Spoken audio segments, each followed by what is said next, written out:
Ici, on a la préparation du compost. La terre noire qu'on mélange avec le sable copeaux pour mettre dans les sachets avant de mettre la sémence. Donc tout ça là, c'est les ordures de cuisine.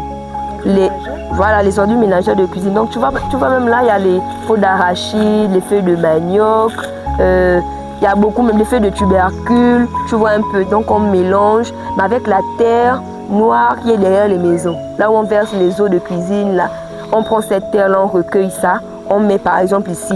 Tu vois les feuilles là, c'est aussi du très bon engrais. Donc quand ça tombe, on ramasse, on met, on mélange. Mais pour avoir une compost bien fertile, il faut laisser au moins 6 mois. Mais pendant les 6 mois, ils prennent avec les pelles, ils enlèvent ici, ils mettent en fait pour tourner quoi, comme on fait le mélange, comme c'était le béton. Donc par exemple là, on a le manguier, tu vois on a même mis la pancarte ici. Tu vois là, on a le mandarinier. Donc souvent on met au moins 4 langues différentes pour que quand les gens viennent, ils peuvent se retrouver. Donc il y a peut-être le Kota, il y a le Fon, il y a aussi d'autres ethnies un peu Kwélé, voilà. Des ethnies proches d'ici pour que quand ils voient, ils se retrouvent. Ici, c'est l'une de nos plus belles réussites. Donc on est présent tout le monde dans la pépinière des biens et on a pu subventionner à cette forêt communautaire environ 1800 plants. Mais les plants là, c'était en semences, donc on les a accompagnés d'abord dans les formations pour savoir comment planter. Et donc après, on a produit. Dans le cas de ce projet, on a subventionné 20 000 plants, 20 000 semences aux communautés, mais de variétés différentes. Donc par exemple, ici, on a la tangatier. Tu vas regarder sur la pancarte, là-bas, on a l'avocatier. Là, le bac qui est derrière, on a les citrons, le citronnier, on a le pamplemoussier juste là. Tu vois comment c'est écrit? Le pamplemoussier. Et on a les mangues. Donc environ 5 variétés. Mais compte tenu que les aléas climatiques et puis après, donc il y a d'autres qui n'ont pas germé, mais celles-là ont germé. Donc on est environ à 1800. 1800 qui ont germé, oui. Disponibles. Voilà, 1800 plants disponibles et prêts à être replantés maintenant dans les plantations des communautés. Quel est le but de ce planting et où est-ce que vous allez replanter? Il faut dire aujourd'hui que les communautés locales se sont agrandies et on sent un besoin en termes financiers.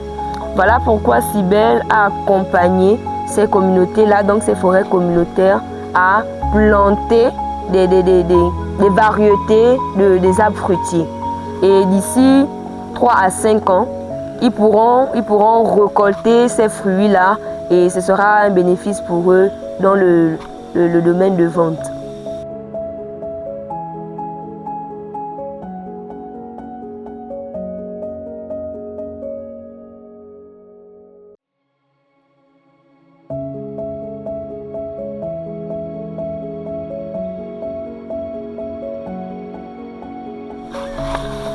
Viens, je te fais de la place.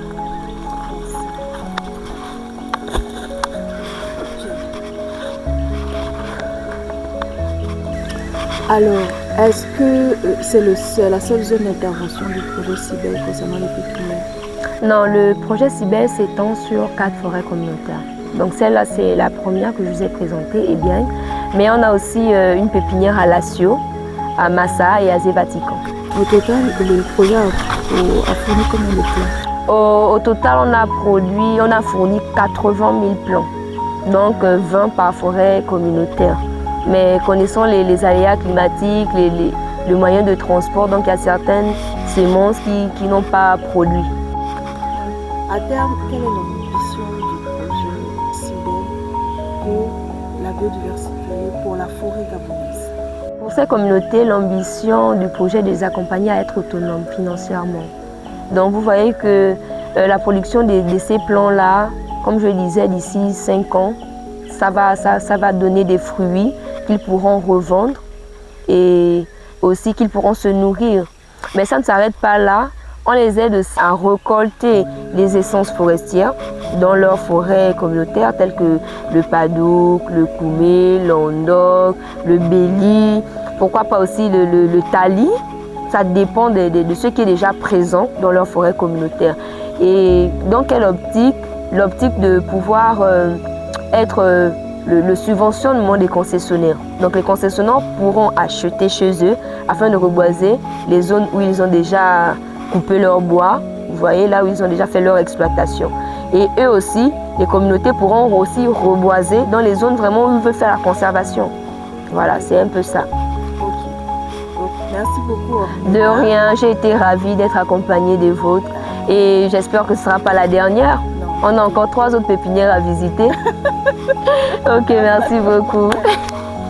N'oublions pas, la forêt est un bien-être pour nous, à conserver, à entretenir et à préserver.